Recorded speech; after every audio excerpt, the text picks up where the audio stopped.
नमस्कार। आज हम बात करेंगे डैंगलिंग मॉडिफायर की। डैंगलिंग का मतलब होता है, डैंगलिंग एक वर्ड जो है, एक वर्ब है। जो वर्ब डैंगल से आया है। डैंगल एक वर्ब है जो जिसका मतलब होता है हिलते रहना। जैसे मैंने लॉकेट पहना है कोई, तो वो हिल रहा है। बेसिकली वर्ड का मतलब ये है लिटरली।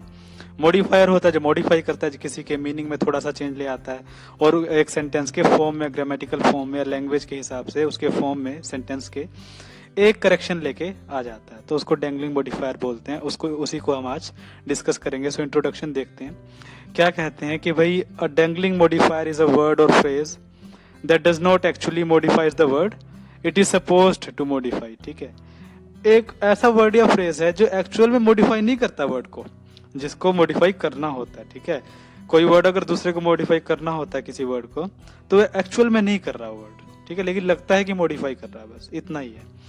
उसको समझेंगे आगे। Sleeping in my orchard a serpent stung me. अपने बगीचे में सोते हुए मुझे एक सांप ने डस लिया। स्टंग में, स्टिंग की सेकंड फॉर्म स्टंग। सर्पेंट होता है स्नेक के लिए, सांप के लिए। ठीक है, एक सांप ने मुझे डस लिया। अब देखिए कैसे एक फॉर्म बना है। ठीक है ना, तो इस तरह से जो स्टूडेंट्स, ये जो मॉडिफायर है यहाँ पे मॉडिफाई क्या करेगा, ये जो सब्जेक्ट है यहाँ पे, ये क्या करेगा, यहाँ पे सब्जेक्ट कोई और नजर आ रहा है, इस क्लोज में सब्जेक्ट कोई और नजर आ रहा है। तो इन दोनों सब्जेक्ट्स के बीच में जो कोऑर्डिनेशन बिठाना है वो गलत ना हो और मीनिंग जो है सेंटेंस का वो सही कन्वे हो। यही एक डैंगलिंग मॉडिफायर का काम होता है। उसको आगे देखेंगे। प्रेजेंट पार्टिसिपल या पार्टिसिपल फ्रेज में के तौर पे कैसे काम करता है एक डैंगलिंग मॉडिफायर, देखिए। Walking in the park a snake bit him. देखिए, कहना ये चाह रहा है वो कि भाई उसको पार्क में घूम रहा था तो स्नेक ने काट लिया उसको। अब वॉकिंग इन द पार्क, कौन घूम रहा था, यहां जो आएगा ना वो घूम रहा था, उसकी बात होगी। अब स्नेक है यहाँ पे, तो ऐसा तो नहीं है कि फिर स्नेक घूम रहा था सांप में। ठीक है, तो फिर काट किसको लिया। ठीक है, तो मतलब करेक्ट ये बनेगा students, why walking in the park, ये करेक्ट रहेगा। He was beaten by a snake, उसको सांप ने काट लिया था। ठीक है, इस तरह से, क्योंकि अगर हिम है तो सब्जेक्ट है ही कहाँ, फिर ही कहाँ है। ठीक है, हिम कौन है, इस तरह से तो वो कंफ्यूजन क्रिएट होगी। अ स्नेक, स्नेक नहीं घूम रहा था, घूम वो रहा था लड़का, उसको सांप ने काट लिया जो वहीं पे ऑलरेडी था। ठीक है, walking in the park he was beaten bye a snake, वो उसको सांप ने काट लिया था या सांप द्वारा उसको काट लिया गया था। इस तरह से walking through the forest the moon appeared like a luminous ball, एक चमकती हुई बॉल की तरह से चांद लगा जंगल में घूमते हुए। अब देखिए, अब सुनने में ऐसा लगता है कि भाई चांद जंगल में घूम रहा था तो वो ल्यूमिनस चमकती हुई बॉल के जैसे लग रहा था। नहीं, कौन घूम रहा था, चांद नहीं घूम रहा था। While walking through the forest the traveller so the moon above the trees. ठीक है, लुकिंग लाइक अ ल्यूमिनस बॉल। तो कौन घूम रहा था, ट्रेवलर। ठीक है, पथिक जो ट्रेवल करता है बंदा। ठीक है, इंसान जो ट्रेवल करता है, तो वो जो ट्रेवलर है उसको जो है चांद एक ल्यूमिनस बॉल की तरह लग रहा था। उसने देखा पेड़ों के ऊपर चांद को। ठीक है, इस तरह से ट्रेवलर घूम रहा था, मून नहीं घूम रहा था। तो हमने दिखने में लगता कि भाई हाँ, सेंस तो इसकी बनी रही है, लेकिन वो ग्रामेटिकली और रूल के हिसाब से वो करेक्ट नहीं है। Flying out of the window he grabbed the papers, खिड़की से बाहर उड़ते हुए उसने कागजों को पकड़ लिया। अब सुनने में ऐसा लगता कि हाँ भाई समझ तो आ ही रहा कि भाई पेपर उड़ रहे होंगे, वो तो नहीं उड़ रहा होगा, लेकिन लिखने में ऐसा लग रहा है कि वो उड़ रहा था। ही नो, कौन उड़ रहा था, flying out of the window, तो पेपर्स होंगे ना, ये तो नहीं होगा। तो शुरुआत में पेपर्स लिखेंगे। Flying out of the window the papers were grabbed by him. ठीक है, उड़ते हुए जो पेपर्स थे, कागज थे खिड़की के बाहर, तो उसने उसको पकड़ लिया। खिड़की से बाहर पेपर उड़ रहे थे, वो नहीं उड़ रहा था, तो he would not be here. The papers were grabbed by him, फिर वो पैसिव वॉइस में चेंज करना पड़ेगा हमें। ठीक है ना, इस तरह से। पास्ट पार्टिसिपल या पास्ट पार्टिसिपल फ्रेज के तौर पे कैसे काम करते हैं। टायर्ड एंड एग्जॉस्टेड, ये वाला जो है ना वो आईएनजी फॉर्म था। आईएनजी आईएनजी आईएनजी, तो ये तो प्रेजेंट पार्टिसिपल हुआ। पास्ट पार्टिसिपल में third form, tired and exhausted a nap was taken by the passer by. Passer by होता है जो गुजरते हैं, जैसे यहाँ से कोई गुजर रहा है आपके बगल से, सड़क से कोई गुजर रहा है, तो सड़क पे पेड़ है तो पेड़ के नीचे सो गया, वो इस तरह से पासर बाय उसको बोल देते हैं। लेकिन टायर्ड एंड एग्जॉस्टेड, थका हुआ और जो थकित इंसान है वो कौन है, दोनों ही सिनोनिम्स के तरफ तौर पे यूज कर सकते हैं। अ नैप, नैप थोड़ी टायर्ड एंड एग्जॉस्टेड है, तो पासर बाय है ना, जो गुजरने वाला व्यक्ति है, पथिक है, ट्रैवलर है, वही तो थका हुआ है, तो फिर पासर बाय आएगा यहाँ पे, नैप क्यों आएगा। ठीक है, सो ये इनकरेक्ट है। ठीक ठीक है, ये करेक्ट है। Tired and exhausted the passer by took a nap, ठीक है, थका हुआ होने के कारण पासर बाय ने एक झपकी ले ली, ठीक है, एक पथिक ने, एक यात्री ने जो है झपकी ले ली, नींद की। तो इस तरह से, ठीक है, टायर्ड एंड एग्जॉस्टेड कौन है, वो यहाँ आएगा। तो नींद झपकी तो थकी हुई नहीं है, पासर बाय है ना, तो पासर बाय लिखेंगे यहाँ पे, नैप नहीं लिखेंगे। Accordingly we will change the sentence ऐसे। worn out by a long walk she fainted, incorrect. ये ठीक है, शी फेंटेड, वो हाँफ रही थी इस तरह से कि भाई लंबी वॉक है, ज्यादा दूर से चल के आए। As she worn out by a long walk, जैसा कि, ठीक है, क्योंकि वो क्लियर नहीं नजर आ रहा, worn out by a long walk she fainted, ये कंप्लीट है। एज, ठीक है, क्योंकि जैसे कि वो थकी हुई थी, मतलब एक लंबी वॉक से, तो फिर वो शी, इसीलिए शी फेंटेड, ठीक है, इस तरह से। परफेक्ट पार्टिसिपल में क्या है, हैविंग प्लस V3 और having been plus third form कैसे काम करता है वो। Having arrived late for practice, a written excuse was needed.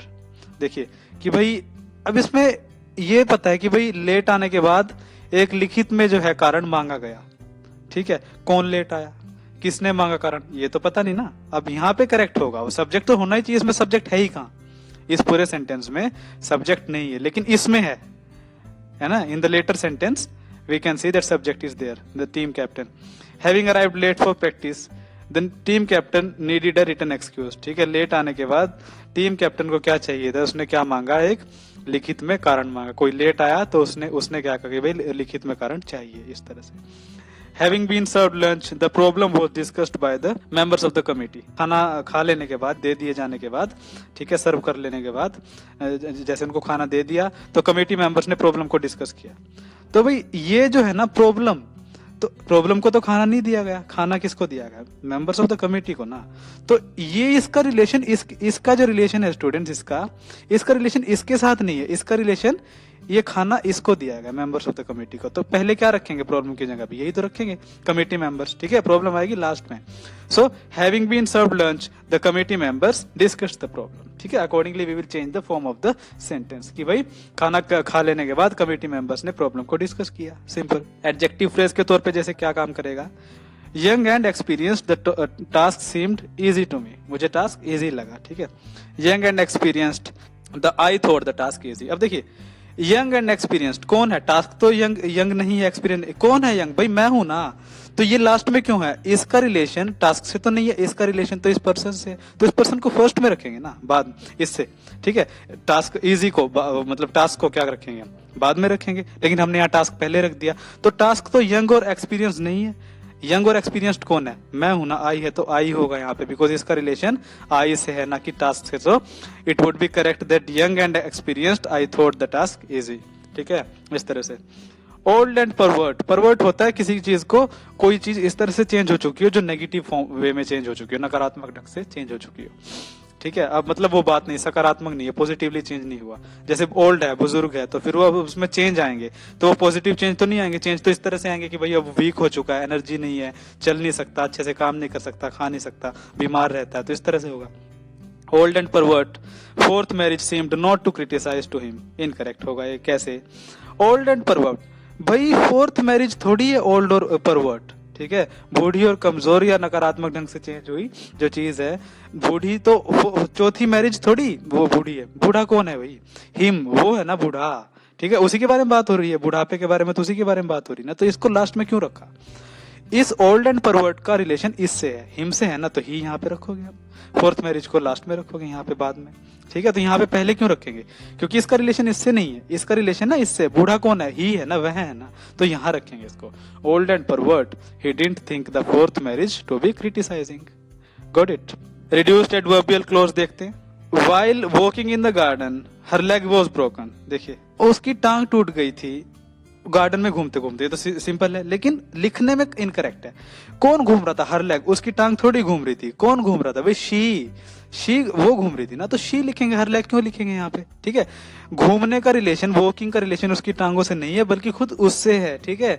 So while she was walking in the garden, और while walking in the garden she broke her leg, उसने अपनी टांगे तुड़वा ली, इस तरह से होता कहने का मतलब, या उसकी टांगे टूट गई, तो इस तरह से। अब टूट गई है नहीं कि टूट के अलग हो गई, लेकिन ब्रोक ही होता लिखने में, वो इस तरह से लिखा जाता है। शी ब्रोक हर लेग, तो शी आएगा वहां पे, ठीक है ना, वॉकिंग का मतलब उससे है, उसकी टांगों से नहीं है। while going to class a dog bit me। देखिए कुत्ते ने क्लास में जाते हुए काट लिया मुझे, इसका मतलब तो ये बन रहा है while going to। अब going का रिलेशन तो इसमें ये बन रहा है ना, कुत्ता कुत्ता तो क्लास में नहीं जा रहा था, तो ये तो इनकरेक्ट होगा। क्लास में कौन जा रहा था? मैं, आई। while going to class I was bitten by a dog, मुझे कुत्ते ने काट लिया था। आई, अ डॉग नहीं होगा, डॉग जो है वो क्लास में थोड़ी जा रहा था। while dog was not going to the class, I was going to the class, so while going to class, class में जाते हुए I was bitten by a dog, मुझे कुत्ते ने काट लिया था। इस तरह से while biking home before the storm an accident had occurred to जहान, जहान का एक्सीडेंट हो गया। जहान बाइकिंग होम, जहान एक्सीडेंट थोड़ी जा रहा था घर पे, घर बाइक पे, तो वो तो जहान जा रहा था ना। अब जहान को हमने रख दिया लास्ट में, तो इनकरेक्ट हो जाएगा, गलत हो जाएगा। कौन जाने का, होम घर जाने का रिलेशन किससे? एक्सीडेंट से तो नहीं है ना, जाने का रिलेशन कुत्ते से तो नहीं है ना, इस आई से है ना, तो यहाँ पे जहान से है, तो जहान को रखेंगे ना यहाँ पे पहले, एक्सीडेंट को बाद में रखेंगे। while biking home before the storm जहान had an accident, जहान का एक्सीडेंट हो चुका था। ठीक है, इस तरह से स्टूडेंट्स ये होता है एक एग्जैक्ट मीनिंग। ठीक है, हालांकि इनफॉर्मल या नॉवेल्स में या कोई इस तरह से पोएम्स में तो वो इनफॉर्मल लैंग्वेज यूज होती है, वहां पे इस तरह से फ्लेक्सिबिलिटी रहती है। लेकिन फॉर्मल लैंग्वेज जो एग्जैक्ट स्ट्रक्चर होता है एक सेंटेंस का, वो उसी तरह से होता है जैसे रूल्स के हिसाब से होता है। सो स्टूडेंट्स, ये जो चीजें हैं आपने सीखी हैं, आज हमने डिस्कस की हैं, तो इस तरह से ही होगा। वो सब्जेक्ट क्या है, इसमें क्या सब्जेक्ट नजर आ रहा था, उसके बीच में कोऑर्डिनेशन बिठाने का जो काम है वो आज हमने डैंगलिंग मॉडिफायर के जरिए से सीखा है। ठीक है, so thank you very much again.